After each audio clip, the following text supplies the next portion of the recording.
Hey, what's up, guys? It's me, Eddie, and we are at the final episode of Vivy Fluorite Ice Song. It's been a wild ride with you all. I guess we could say that Vivy Saturdays are no more, and now I feel so empty inside. By the way, just another thing I want to say. Not only not only is today yesterday, from probably the point of from the point of view of most of the people watching this, unless you're watching this like a few days, weeks, or even months after this video has aired. Assuming that's technically yesterday. I mean, I guess there's also time zones because Vivy lives in Japan. But yeah, June 19th is Vivy's birthday. So happy late birthday, Vivy. I mean, it's not actually a late birthday from where I am, but once again, time zones. So I'd assume it's tomorrow where Vivy is supposed to be. Something like that. So yeah, that was a final episode. That was rather interesting. So starting from the top, Vivy properly saves the big guy. And the twat guys too, meaning that we have more guys to begin with. Rest in peace, Dr. Matsumoto. I just want to say that. The man goes out saving humanity, so... I mean, what can I say? All things considered, Vivy managed to convince Twack that she was on their side pretty quickly. Because that's the thing I've noticed about, like, a lot of shows like this, especially like in Steins Gate, stories with lots of time traveling, lots of time leaping. It's pretty common what they do. In order not to bore the audience with pointless exposition the second time around, the legwork of convincing the crowd, this and this and this, usually doesn't take all that long. Like, hey guys, I'm from the future. I mean, obviously, if you've seen time travel happen before, maybe you wouldn't be as surprised, but just they show up and instead of reiterating everything they said possibly in the previous episode, they just go up to you and say, actually, yeah, I've already told you all the exposition. Let's just get to the hard stuff. By the way, I absolutely loved this final interaction between Matsumoto and Vivy. I also really love how Diva's still kind of in there with like the finger snapping and stuff, and how much they just find out about each other in this like one final interaction. I mean, it's been 100 years and Matsumoto still hasn't heard Vivy sing or tell a joke.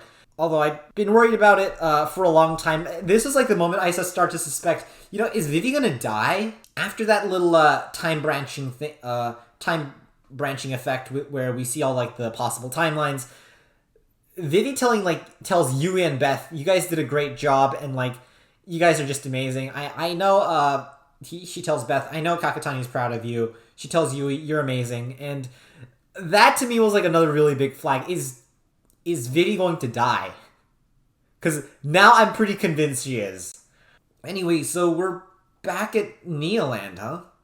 I mean, like, Vivy, I just wanted to point this out as well. Vivy closing the eyes of that one dead guy was like a nice extra touch.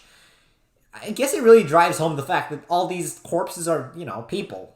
By the way, I'm surprised that over for 100 years, the little alcove where Vivy once sang is still there and hasn't been renovated over or something like that. Even more surprising is that Navi's still there, who also seems to be sentient or sapient, not sentient, because of course I'm not sure if the robots are still sentient or not, but sapient. She's still there. She still has free will, and she doesn't look like she's being controlled by the archive or anything. But she looks like she has joined the archive's cause out of her own free will. So I'm surprised Navi was even able to get to that little alcove, or the fact that, that little alcove still even exists at all. By the way, another thing, this was a very heartbreaking interaction. I mean, dang, you see that Momoka hologram, and you're just like, she's back. I mean, I know she's back. I knew she was a hologram from the start. I knew it was a hologram. I knew Vivy was gonna have to overcome it, but it was just like, dude, what a dirty play, honestly.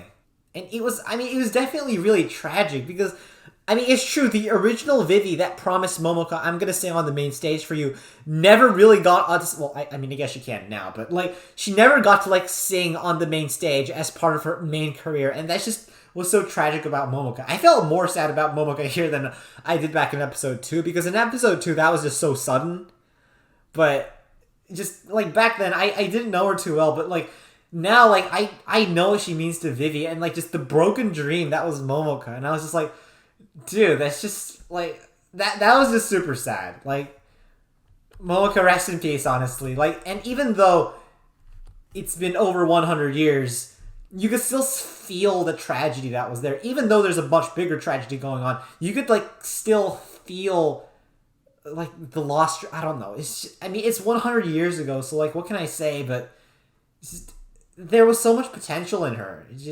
She never got to see it. But all that aside, Vivy knows it's all a trick, and she just ends up stepping up anyway, because Momoko would never call her Diva. She would have called her Vivy. And Navi tries to stop her one last time. I'm not sure what Navi's motivations are, because we didn't get to see Navi too much either. Like, we only got to see her in, like, episode 1, episode 3, and episode 3... Did we see her in episode 5? I don't think so. We barely even got, and she barely even had any screen time. But I'm not really sure what Navi's motivations are. Maybe she wants to protect Vivy, or maybe she wants to just, maybe she wants to protect Diva or Vivy. Maybe she just wants Vivy to join in on the cause of the archive. I'm not sure, but she asks, why does it have to be you? That's the same question Vivy asked last episode. And, well, I mean, I guess it only can be her at this point. And, speaking of which, scene from the first episode, we see Vivy walking up onto the stage. Scene from the first episode. And here we have it, folks. Even though the Singularity Project, like the original Singularity Project that was planned by Dr. Matsumoto, even though it didn't change the future too much or have that big of an effect, it changed her. It changed Vivy. It shaped her as, I don't want to know if a person? I mean, she's a robot, but yes, as a person. Sometimes it led to great results like the Aikawa arc, or the Sunrise arc. Sometimes it led to tragedy like the Ophelia arc, or worst of all, I would say the Metal Float arc.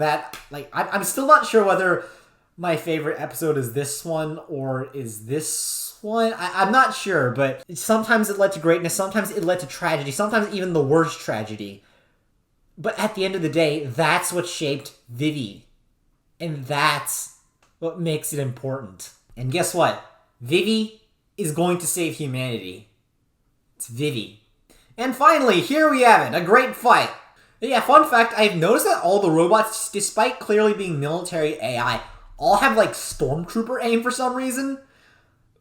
They can't shoot for their lives. They're always missing. But fun fact, what I have noticed about them is that they're all very good at close quarters combat. So even though Beth managed to take out 2 of the 3 robots when they're shooting, she actually has a bit of trouble taking on that one military AI, and which makes sense because these are military AI. They should obviously be good at fighting. But I just found that so interesting. Why are they so bad at shooting? An exception goes to that one robot that actually fires around at Beth and almost hits her. And by the way, props to that one absolute MVP who leaps into Beth's way and stops the bullet from hitting her.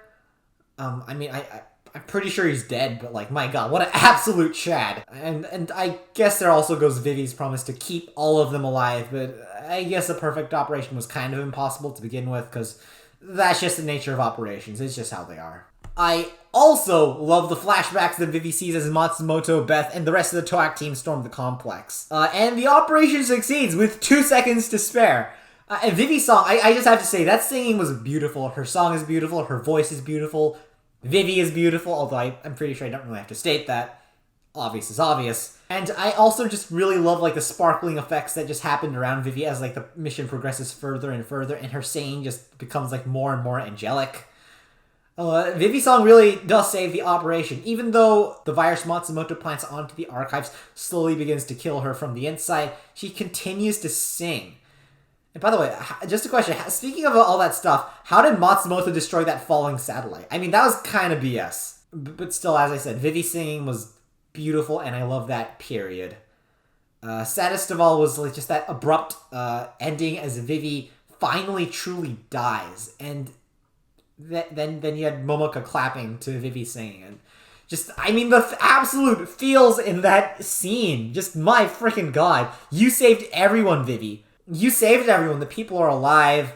cleaning up the bodies, bashing the deactivated AI because, I mean, well, understandable, honestly. But, like, what was that after credit scene, though? That's what really puzzles me. It looks like she's kind of got short hair or something like that. I'm not really sure what this after credit scene means. A lot of people have come up with their own little theories and ideas about, like, what this after credit scene is supposed to mean. So, yeah, honestly, there's a lot more discussion on that. What does this mean? Some people are saying it might just be a simulation and that Vivy is actually dead. Other people are saying that Vivy got reactivated. I'm not sure which is true. I'm leaning towards the latter, though, because the visual evidence seems to suggest that Vivy is indeed alive. I still don't... I'm not sure why they cut her hair. I assumed it was because her hair was just too damaged and they had to cut it. And I'm pretty sure if she wants her long hair back, she could just remove her scalp and just put on another one, because that's just how robots work, I think. So, I mean, there's Matsumoto as well, who I last saw, like, getting destroyed upon just, you know, smashing into that satellite. How did he stop that satellite? So, I mean, has humanity recovered and, like, are protagonists still alive, or is Vivy dead and it's just an ending simulation? So I'm really not sure about that, but that was still a really nice scene. Vivy looks super cute with short hair. I mean, Vivy looks super cute with long hair as well. Honestly, Vivy just looks cute because it's Vivy, but yeah, like that was quite the ending. So yeah, that is that. Honestly, what did I think of this final episode? I think it was absolutely amazing. I mean, honestly, it wasn't perfect. This anime definitely could have benefited from a few more episodes. Like, there are a lot more plot points that I kind of wish they explored a lot more.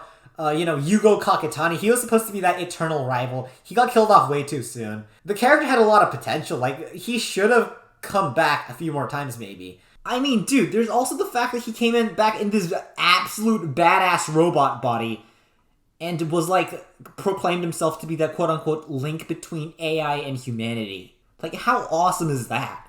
Dude, this guy definitely should have appeared more. He was a real waste of potential. You know, like, there's that creator, that purple-haired scientist lady, Vivy. I mean, she appears once, it looks kind of important, and just never appears again, despite having, like, the most cryptic and, like cryptic and mysterious motivations. I still don't know what she was. Honestly, and the ending I don't want to say it felt rushed. It was still a beautiful ending, but I kind of wish they devoted a bit more time to, like, the ending itself.